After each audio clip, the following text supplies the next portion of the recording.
Well, hello. In this mini lesson, we're going to take a look at the QCraft Thin Slides. Thin Slides is an EduProtocol that will be in book number 2 by Marlena. In this particular lesson, I designed the Thin Slides activity around the idea of drawing out your students' creativity using graphic design skills in Google Slides. I will explain the many other ways that a Thin Slides activity could be used other than this. That just happened to be my content area of interest. Well, welcome to the Thin Slides workflow. We'll start here to give you an overview of the way that the Thin Slides lesson goes, and then we'll take a look inside at what happens in the Thin Slides lesson. First of all, you will prep a slide deck, which is basically a Google Slides deck that has blank pages in it, because those are the pages that your students are going to use. Put your students into pairs or have them work individually. Share that slide deck with them. Give them a particular slide deck number so they know which one they're working on, because all the students are going to be in the same shared slide deck. You give them a prompt. A prompt can be a word or a concept or an idea that you want them to do something that's unique to Thin Slides, and it's this. You're going to invite them to find one image, add one word to the image, and they can design it on one slide. Let me repeat that. One slide, one word, one image in response to the prompt that you give them. Something like independence. What does that mean to you? Have them find an image, a word, and design it on that one slide. At the end of the design period, you give them 30 seconds at max, but it might come down to 10 to 15 seconds each to stand up, present, and describe what the image is, why they chose that word, and put those two things together. Repeat. Do it again, either a few minutes later or the next day. The whole entire activity shouldn't take more than 15 minutes to complete. It's quick, it's fast, it's got a low entry point with a high ceiling for learning outcomes. Let me walk you through a lesson that I recently did with a group of students. Here is a URL that I present to the class for them to go to the shared slide deck. So that shared slide deck is right here. Looks a lot like the one you were just looking at. It explains when the students get into this particular slide deck, I take them to the example instructions for creating their thin slide. So they open up this deck. They find the slide number that I pre-assigned to them, give them the instructions again, add one picture that matches the prompt, and I gave them the prompt of awesome. And then they need to add one word or short phrase that goes with the image and the prompt, but they can't use the word awesome in their slide deck. They have to find some other word that they might use. A short phrase could be okay, but we're really trying for is get students to synthesize or to synthesize a big concept down to one word. That's part of the critical thinking skills that come out when you're using Thin Slides. And then while they're working on that, prepare for a 10-second rationale for why they created the slide that way. The slide build activity goes for about 2 minutes. That's it. Let me show you what participants were able to do in their creations. First, I'm going to show you grid mode. How did I get there? View, and I selected grid view, and it shows me all of the slides at one time. This is a great place to be when you want to show the entire class what everyone is doing. These would dynamically change as students are creating their particular slide. When they finished, after the 2 minutes, I would then randomly pick one of the slides to present to the class, and then I would say, okay, who's the awesome wave that created powerful? And that student would stand up and give an explanation for why they chose that image, why they chose that particular word, and what that means to them. I would then go to another slide. Here I just picked the next one that comes after it. And for this particular participant in this workshop, connecting and inclusivity were what they thought was awesome. For this person, it's the Harry Potter world. They found a GIF, which, okay, a GIF is an image. It just happens to be moving. So that's cool. That works. And they found a way to put it into their slide. Another person chose to use a GIF in the background behind a Q logo, which is sitting on top of a colored rainbow background that they put onto their Google slide. So that is an example of thin slides, quick walkthrough of that process. So the whole presentation, each student had about 15 seconds to stand up and talk about that one slide that they were talking about. And when we were done, we might ask for a large group reflection on what they had learned about that topic of awesome and the way that these thin slides came together. Now I would like to walk you through the lesson about using thin slides in your own class context or for your own purposes to guide your audience through a learning experience that's visual and verbal in a very short kind of an intent. That's why it's called thin slides. It doesn't contain a lot of information, so it's thin on content, thin on visual imagery, but has high impact. This is the beginning of the lesson. It follows the Madeline Hunter 7-step lesson model. The instructions for how to use the information in this slide are included in the presenter notes. In essence, this slide deck is a lesson plan for a substitute teacher or for you as you begin developing your skills in doing this particular protocol called thin slides. So Madeline Hunter's anticipatory set is how do you hook students into and grab their attention for the lesson you're about to do. Here's some background information I included in the slide that I told you about previously, which is the prep work you need to do for creating your thin slides template. Here's an explanation of the workflow, which is also referenced in the slide itself. So the slide itself stands like a graphic organizer for how to do the anticipatory set using thin slides. I typically like to do what number one is, which is a cold immersion deep dive in. Just start everyone off in thin slides without telling them what's going on. Just tell them to open up the template slide deck, and then everyone pauses because there's no information about what the prompt is, so they have to wait for you to give them the word to prompt them to look up the images and to get going with creating their thin slide deck. If you're teaching a specific topic, you may want to do what number two says, which is to give them a concept hook before you take them into the thin slides. Your content might be the Civil War, it might have to do with Shakespeare, it might be a lesson on the reactive properties of hydrogen. Oh, that was a hard one, isn't it? The reactive properties of vinegar when added to something. So acids and bases. Anything, oh, it could be just for vocabulary building as well. So that's a very powerful way to use thin slides as a lesson, is to build vocabulary or to build the vocabulary related to a specific book that you might be using. The next step in the Madeline Hunter model is to present the purpose or understand or be able to communicate the purpose and the academic need to your audience. So in this particular case, remember, I was using thin slides to teach some graphic design skills, which would have come up in the second iteration of the graphic design, or second iteration of the thin slides.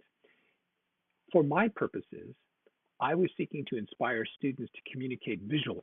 Okay, I'm trying to inspire you to communicate visually and to present your thoughts in a presentation format using the Google Slides. In thin slides, you would create visual ideas and concepts related to some topic, theme, concept, or term that's important to you. I chose to use Google Slides because it's free and readily available. It's collaborative and something that many students are already familiar with. By doing the thin slides activity, participants get to demonstrate their visual literacy. For you as the instructor are giving them an opportunity to create student-centered and student-directed context for what they are doing. That is also a universal design for learning principle. But wait, thin slides are rockin' awesome in terms of the Common Core state standards. There are anchor standards for college and career readiness related to language, speaking and listening, writing, and reading that just the thin slide concept alone begins to address. When you put your own content into the thin slide, the standards begin to expand into the areas that you have specifically designated. Oh, but for you right now, there's a special offer. I will throw in the ISTE standards for students as well if you would just stay right with me and read along. Take a look at this. There are 6 ISTE standards for students for using technology in the classroom. The standard number 3 for students is to be a knowledge constructor. Number 4 is to be an innovative designer, and number 6 is to be a creative communicator. Those 3 standards are included for free when you use thin slides, even before you've added any other content into it. Isn't that just amazing? But call now, or you just might miss this offer. Let me show you in the presenter notes where I reference the ISTE standards. So squeezing down the slide, pulling up the presenter notes, you will see that I have listed Common Core standards that are addressed by thin slides in the section here. Then a little bit further below, you will see the very specific standards that I had included for ISTE. I'm going to jump back out and pop into the next slide. You will see once again, the presenter notes are loaded with information for you to know how to implement thin slides as an instructional tool using the Madeline Hunter model. Input in the Madeline Hunter model is where students need the information and facts about the content or the topic that you are delivering. My content or topic is about thin slides. So I told you that I led you into discovery learning, which would be a cold immersion or a dive into the thin slides, just get the activity going and then explain it later in step number 2. Explain what the protocol is. Basically, a thin slide is really just a meme. It happens to be related and specific to some academic content or some communication skill you want your students to use. This particular slide deck is loaded with examples. So here's an example of some thin slides that have been done previously. You saw a small sample, and in this one, I did a before and after. Remember, I was using thin slides to teach graphic design skills, so let me show you how this comes together. At some point, students will have done their first thin slide, and they're going to look yucky. It just isn't going to look good because there was no front loading of the instructional content about how to do a thin slide. So take a look at the thin slide that a participant made with respect to the prompt, your favorite food. They made tacos. Well, I looked at this from a graphic design viewpoint and said, oh, I think there's a few things that they could do. There's a lot of graphic design techniques that are going on in this one slide. So I took about 2 minutes to create this version.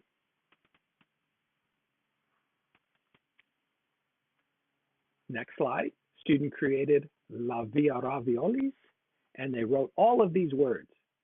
In 2 minutes or less, this is how I designed that slide to convey their favorite food, more closely aligned with the thin slides prompt. Here's a student's rendition of their favorite food for pizza. I really liked that image of the pizza, but this is what I chose to do with it. Wait, you want to see that again? It went from this to this. Here's another example. And this is what I chose to do with them. Let me flip back. Not a big change, but just enough to show some a little bit more sophistication, greater focus on the Bordeaux chocolates. So there's an example of a deck of thin slides in before and after. So that would be used when trying to give students an idea of what thin slides are and what they look like. Once again, if you were to look inside the notes in this particular slide deck, you would see that the description of what to do at this particular step of the lesson would all be in place.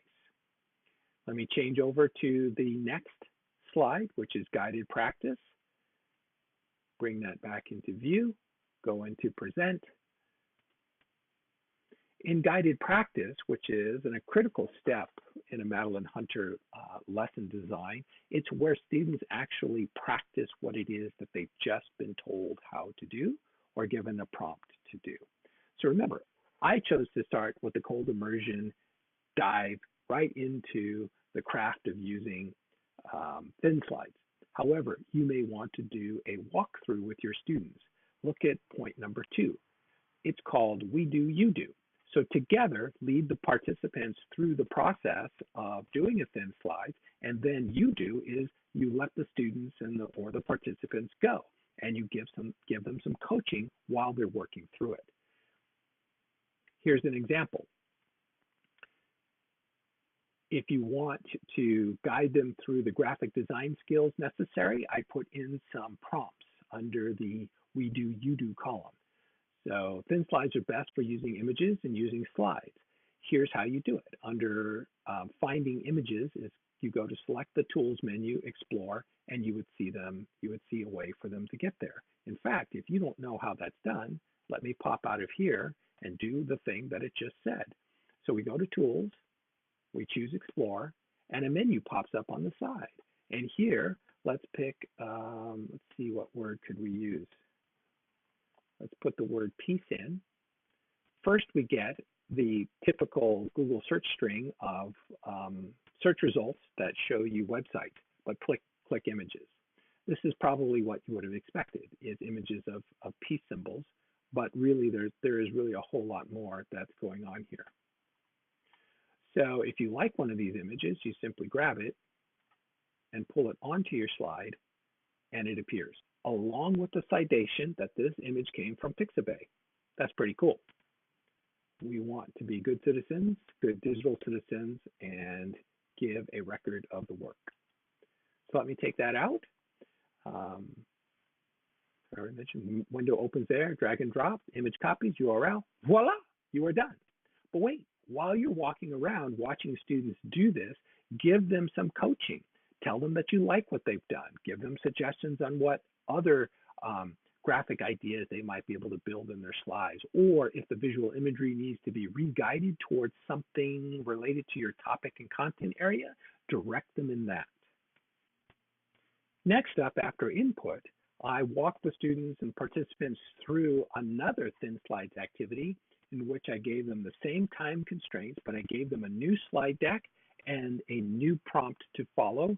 And I really added on thick layers of coaching by walking around, giving them feedback on their graphic design, techniques and skills, and how to use some parts and pieces of the software. That's an important point to come back to. I did not front load this experience by showing anyone how to use Google Slides. I assumed there was basic knowledge and information, or your elbow partner would have been able to help you with that. I coached them on the graphic design skills while I walked around and gave them encouragement for the way that they were completing the assignment. Modeling in the Madeline Hunter 7-step model is a critical part where students get to see what does the final product look like.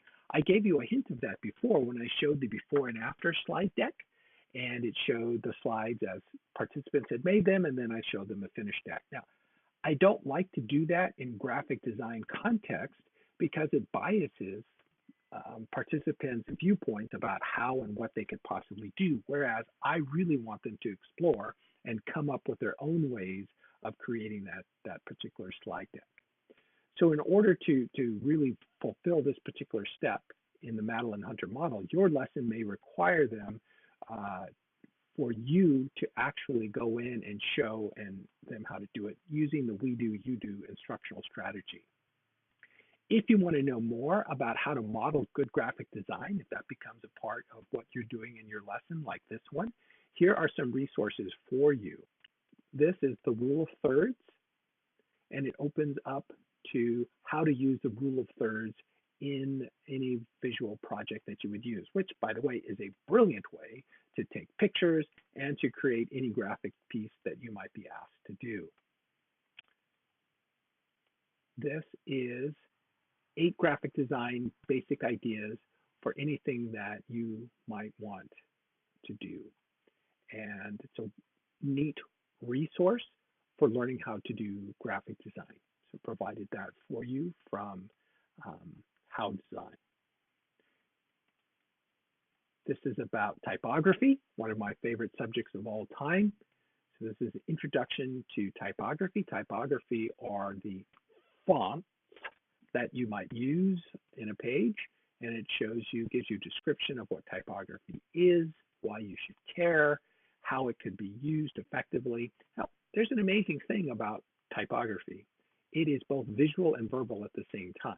The words that you read are designed in a certain typeface that convey a tone, an emotion, have a level of meaning that goes beyond just what the word is. So I call it both verbal and visual at the same time.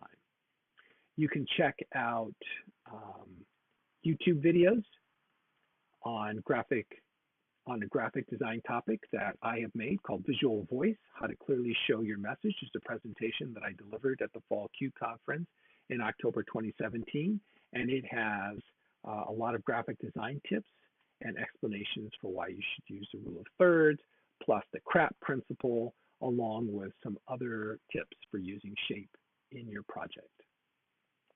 Leave that for you to explore on a time when you have time to devote to it. Here's some key points to remember. Use the thin slides regularly to increase the proficiency of how students use thin slides. That's one of the hallmarks of using any protocol.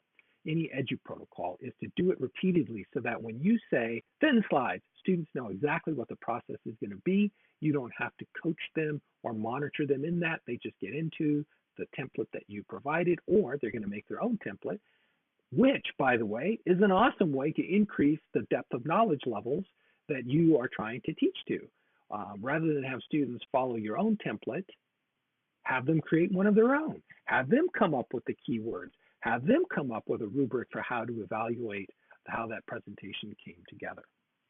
If your participants are English language learners, it would be helpful to front load the English language component the day before you do a thin slides activity so that they would know what the key words are, what the key concepts are before you even start. Time is a critical element. You need just enough time to build the slides, but no more. Do not let the project or the assignment linger. That's just too much time for students to waste.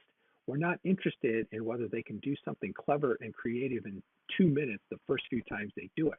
Can you imagine that practicing doing thin slides, by practicing doing thin slides, students will get really proficient at it and find very good ways to do it. Clever ways, creative ways that you might not even imagine. So let them do it quickly, get them to do it quickly the first time, and then you will see how they progress over time. It's important to check for students' understanding when you are in the process of teaching and they are in the process of learning. So use the coaching by walking around. Don't just sit at a desk and watch what students are doing. Get out into the rows. Ooh, if you have them in rows. However you have the seats arranged, get in there and start looking at what's going on the student's screen. Observe their work habits. Listen to their discussions. Take a look at the graphics on their slides. Offer them some guided practice and modeling for how they might improve that. If it's related to the content, give them some idea of how you want them to think about that content, that word, or that concept. When they begin doing their presentations, after the build and the design part, ask them for explanations and clarifications. There's going to be something amazing that occurs. When students begin to speak about something they created and you've created a safe environment to say this in, it gives you an opportunity to offer them constructive feedback and constructive critique. Take a look at the scoring rubric. It's pretty simple. It's got two criterion to it. What's the artistic impression? Is the slide cool and well designed? Does it have the one image and the one or few words? Second one, what's the overall quality of their speaking skills, their tone, the delivery, their eye contact? Did they avoid the kinds of stuff? 10 points each, 20 points total. Very simple, very small score. Like I said, low entry point, high ceiling on learning. Repetition. Give students time to practice what they have just learned. The repetition is the key to making EduProtocols so powerfully effective. It's the way that teachers get their time back in their class. Using the protocols day after day trains them in how the whole process goes, how the workflow flows. Then, as you gain time back, what in the world are you going to do in the week when you have that much more time to do some other fun and cool stuff? Oh, I gave it away. You'll be doing more fun and more cool stuff with your students. Don't forget CWA, coach while walking around. Take a look at what John Carippo says about the reps. Because they go fast, stuff isn't going to look good. Don't focus on super perfect first attempts, you or for your students. Instead, focus on super fast first attempts. Get them into the habit. It gets better with practice, and stay with the allotted time. Check this out. Completion plus reps equals best results. In the last step to the Madeline Hunter lesson design, closure. How do we finalize the work time that we have just had? It's how do we bring this to a close? Well, it's built into the Thin Slides protocol. The presentations with peer feedback is the finalization of the Thin Slides. Your coaching while walking around is important for you to close out the activity. You can also do GWA. This is critical. Grading while walking around. You want to see that your students have accomplished what it is that you set them out to do. You could grade their finished work as you're walking around the room. Nothing to take home, nothing to review later. You're done within the same period of time that your students were creating the work. What might be important for you as an instructor, since you gave them the prompt and the keywords, is how would you summarize the key concepts that were presented by the learners relevant to the main topic? What were their image choices? What were their word choices? And can you imagine that if you were building a vocabulary list that had both words and images, that would be in one slide deck? What if that vocabulary deck were the keywords and concepts related to a novel study or related to a unit in science, or whether it was mathematic concepts? Geometry comes to mind, where there's lots of terms that one would need to know. As students are presenting, discuss the highlights of the graphic design styles. Remember, I was doing this for graphic design purposes, not for other kinds of academic content. Whatever it is that you're doing, note the patterns and themes that come out as students are presenting. Encourage their higher achievement for critical thinking under all circumstances in every content area. And for me, I chose to encourage higher achievement for graphic design. Connect this Thin Slide activity with the next learning objective that you're going to do. You could use the Thin Slides as the anticipatory set for any other lesson that you might have in mind. That's one of the amazing things about Thin Slides and all of the EduProtocols. If you think of Thin Slides as a lesson, then it could be an introduction to another lesson that uses a different EduProtocol, perhaps building on the same graphic design skill set of using Google Slides, perhaps building in the same content area. The possibilities of mix and match on protocols is endless. There's fantastic creativity that you can apply. Here are some resources for your own Thin Slide lessons. Let me start on the right-hand side because it introduces Bloom's taxonomy. So for teachers in the room, Bloom's taxonomy lays out the verbs of actions that you would want students to take in their learning process. Shooting for higher order thinking skills on the pyramid, which would be create, evaluate, or analyze, requires a lot more thinking and creative processes than the lower three. You can take a look at the Thin Slides template as a resource. You already have the EduProtocols field guide, so you are good to go. With that, I bring us to a close and wish you well. Thanks so much for listening. See you in class.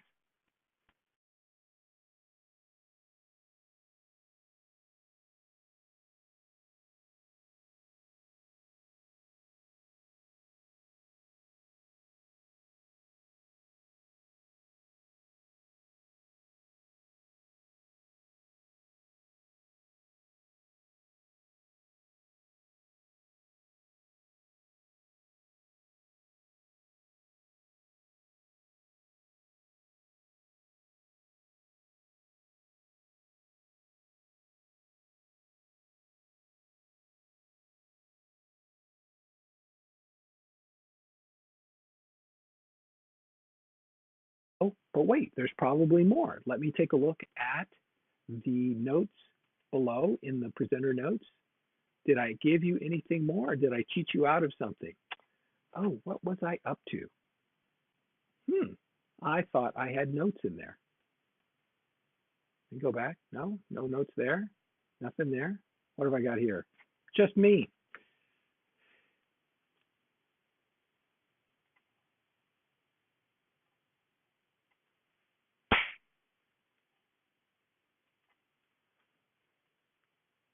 With that, I bring us to a close.